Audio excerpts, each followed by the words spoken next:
Hello and welcome to another Illustrator challenge. My name is Julia Vaca and I'm your host. Welcome everybody. I'm so happy to see you all. If you are just joining us on YouTube, go to behance.net/Adobe Live for the live chat. Also, check out the description below for the starter file that we're going to be working on today. And today is a very special day for our Star Wars fans. Today is May the 4th. So today we're going to be creating a May the 4th Be With You poster. And we're going to be using some sci-fi themed images and typography. And we're going to take a look at Adobe Fonts on what we can find there that's futuristic and maybe sci-fi inspired. So, amazing. Let's jump right into this. So please feel free to open the starter file link that you can find in the description below. And this is the challenge starter file that you will find whenever you open it. And we're going to get started in Illustrator today. And so you will see that today's exact challenge is to create a sci-fi space theme poster from May the 4th using effects, typography, and the Force. Awesome. So we are going to be experimenting with some effects today and typography, and we're going to make use of all of that. Let me know how you all are doing in the chat. Please feel free to ask questions if you want, and I will make sure to answer those. So first of all, let's look at our images that we have right here. And the first image, you can see we have some space action happening here, and maybe it's some interesting station in the space, and we can see a planet here, we can see some other planets in the background, and we have another image that looks more kind of technical, and we have some very interesting looks like a elevator inside technology, but could be whatever we want it to be, right? So I have selected these images for you, and you will see the reason why I've selected exactly those images is because they have this perfect poster layout, right? And what we want to do is we want to create a poster layout today where we're going to be adding some text.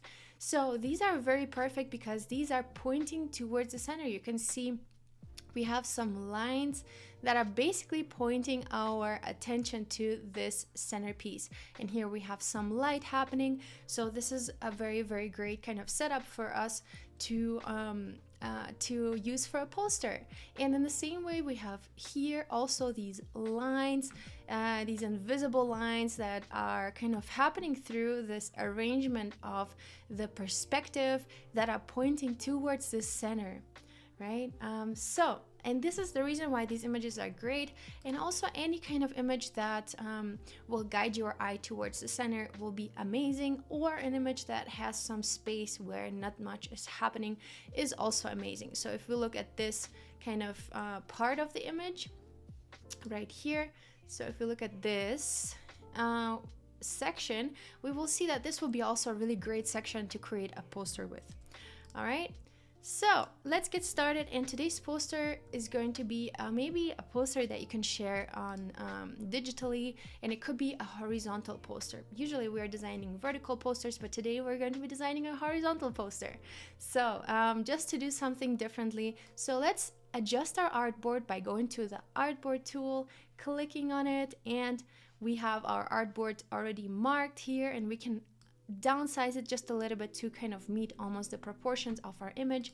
Now let's grab one of the images, and I'm going to start with this one right here. I'm just going to pull it to the left top corner, and I'm going to drag it down to resize. Now you can see if I don't hold shift, this resizing is going to be distorting the image. Now if I hold shift, it's going to resize proportionately. All right, now let's adjust our artboard to this so that our artboard really fits the image.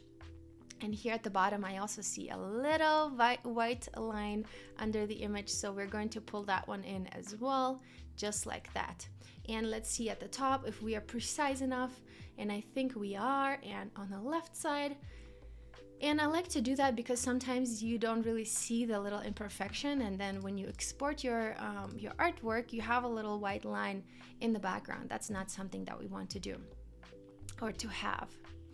All right, now let's talk fonts, and I would like you all to open the page fonts.adobe.com, and this is where we're going to be looking for our amazing fonts.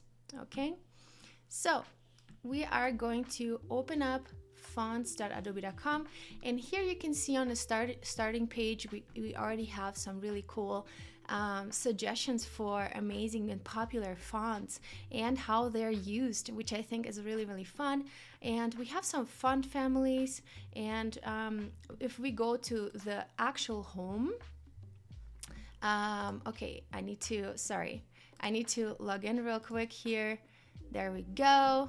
All right, let's see if this is the right, yeah, this is the right account. Okay, sorry, I wasn't sharing earlier. So, but here we have the exact experience that I was just talking about. We have some font packs that we can activate on in our Illustrator. Okay, so here we have the Adobe Fonts homepage, and we have some comic tags, school tag, and all of these fonts are basically, arranged into categories. And here we can go into all fonts, and we can see that we can also apply filters to those fonts, right? We have funky, clean, rounded, rough, fun, marker, and there are also 12 more here. So let's take a look. We have inline, ornaments, western, black letter. So there are so many different types of fonts that you can take a look at. Let's take a look at the calligraphic fonts. And here we have these really cool kind of examples, and this is actually very new that we have examples how this font might be used in a design, right? So this is really, really fun. We are going to maybe go into the futuristic section because that's maybe a little more what we're looking for, right? BD Geminis. This is a really cool font that we could use for our poster, and I think I might go ahead and use it. Or we could also use low res. All of that kind of, it reminds of computers, right? American computing, very pixelated and very interesting to look at. But we can go ahead and click onto the second page, and there are so many more to explore that we can take a look at here. Right, so what we are going to do is, let's pick actually, here, look, this is the NASA font, looks like, Nasalization, interesting. Shimano, this one also looks really great, and this also works really great for any kind of like technology branding or something that's very futuristic, future inspired. But I'm going to take this one, BD Gemini, and I'm going to view the family here, and we're going to see how this is a really inspiring image here. And this font family has only one font, and here are some font pairings for this font that I also really love to look at. So I'm going to click activate one font, and it is BD Geminis or Geminis, and I'm going to go back into my Illustrator, and I'm going to type in, I'm going to create a text box by using the type tool, and I'm going to click into it and delete, and I'm going to write May the 4th. May the 4th, that is today's date that you can see on my computer, May the 4th. And then we're going to go in and adjust the size of the font. Right now we have the default Myriad Pro activated, but what we want to do is we want to open our BD Geminis font that we want to use. So let's see if we can find it here, BD Geminis, and you can see I haven't had this font on my computer before, but it was already activated to my Creative Cloud account, and I'm able to use this font in all the Creative Cloud apps now, right? So once I've activated it on the fonts.adobe.com page, I can use this font everywhere once it's activated, and that doesn't take a lot of time. It's just a couple seconds. All right, May the 4th be with you. Okay, and this can be a greeting card that you can send to your friends. And right now you can see that if I place this text into here, into our image, you can see that there is not much contrast. So what do we have to do? We have to improve that by changing colors. And I am going to take my text and I'm going to use the eyedropper tool, and I'm going to sample one of these very light shades right here that we can use to work with.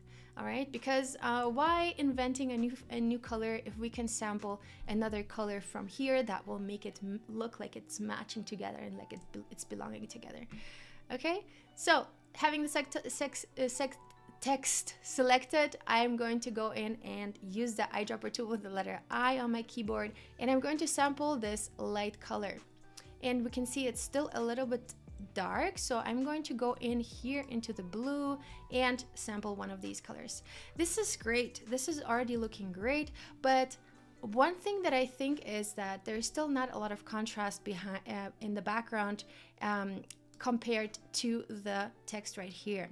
So what I'm going to do is I'm going to create maybe a little ellipse or something that will cover this background and create a little kind of yeah, maybe like a circular gradient. So I'm going to go in and I'm going to create a rectangle that basically goes all across my image, just like that. And I'm going to select my my gradient tool, and I'm going to go in with the Radial Gradient, and I am going to select this black color right here, make it white, and make let's make it dark. And this one, we're double clicking into it, also making it dark. And back to the outer circle, we're going to make the opacity 0%. Now you can see that this background color got a little bit darker, just because we have this gradient that goes from dark to transparent dark, right? So from dark to transparent. And if we pull this to the side, we'll be able to see exactly what kind of color it is and how that color kind of flows, right? So we can still go into this and edit the gradient, and maybe we can pull it a little bit closer, and maybe we can also reduce the opacity of this, because we don't want to make it too dramatic. We just want to create a little bit of addition of contrast here. So just like that. And now once we pull this and the image to the background, you will be able to see the difference. Right now this gradient is covering the text, but once I select the image and the gradient, right click, arrange, send to back, you can see that the text is way better visible. Now we can still select this black gradient and we can make it increase the opacity until we see that that there is enough contrast for us to read "May the 4th be with you." And you can still go into the text and you can make it lighter by going into one of the lighter shades here. Okay, now this is already really cool, and we can also make this larger by going into our character settings and make that 100. There we go. And we might have to increase the size of the box just because the box might not fit the resized text. And we can still work on the gradient and maybe pull it back out a little bit, just so that we have exactly the kind of the darkness that we need inside our image. And now we have these really cool techie vibes, but towards the center, we are focusing on the text, right? Okay, so now that we have the text and we have it centered, we are going to apply some effects to it. How is everybody doing? Cool. All right. The tiny astronaut should be holding a red balloon. Interesting. All right, let me know if you all have any questions in the chat. Feel free to ask them. Okay, the sound waves get sucked into the vector vortex. Okay, there is some spacey conversation going. Awesome. Soft spoken. Awesome.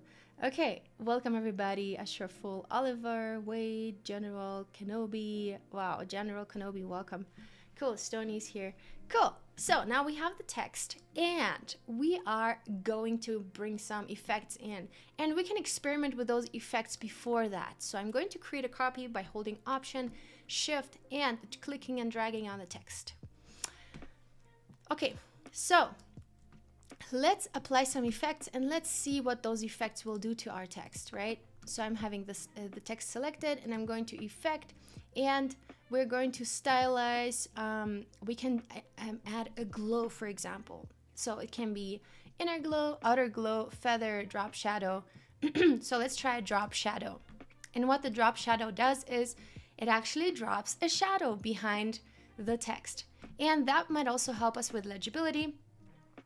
And what I like to do is, though, when I add the drop shadow, I like to reduce the opacity to around 20, and that makes it so much more realistic. You can see it just gives it enough shadow to kind of stick out from the background, and that's something that I really like doing. And we can also experiment with the image now and see how that actually works. Now we can go in and adjust the drop shadow, and we can go and also select multiply versus normal, and here we can also add a color, maybe a blue color.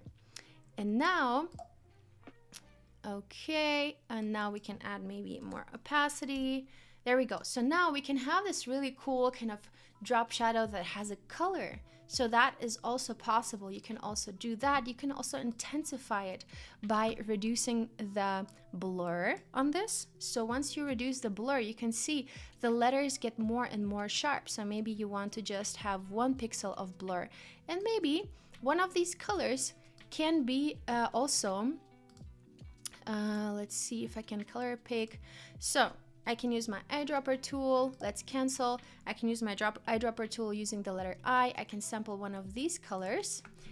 And of course, my image is in the background now. So I'm going to lock this first layer, which is our gradient, with Command and 2.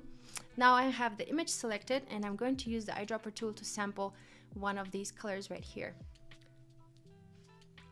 Okay, so that locking didn't help. So let me just move this gradient by side a little bit so I have access to the actual image. Again, letter I on my keyboard, and there we go. Letter I on my keyboard, and sampling the color. Now I can take the color code and bring it into my shadow. So I have a repetition of the shadow of my text within the image. Okay, so I'm going to take this code. I'm going to click Command and C. Okay. I'm going to put everything back that I have just kind of, messed around with. And I'm going to bring this to the back. My text fill can still be white. And my opacity can be 100%.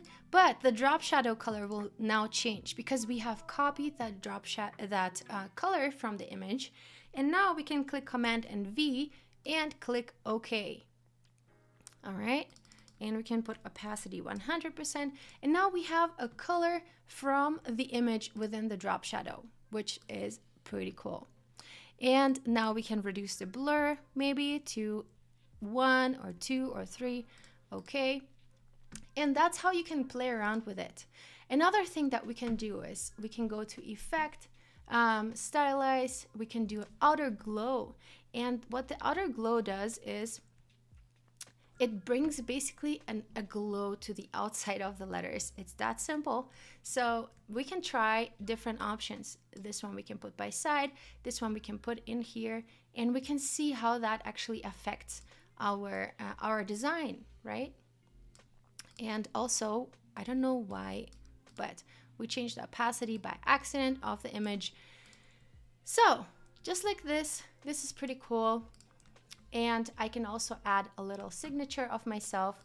So whoever gets this greeting card, they can actually see, hey, this is Julia. And I can write my name underneath, Julia Vaca.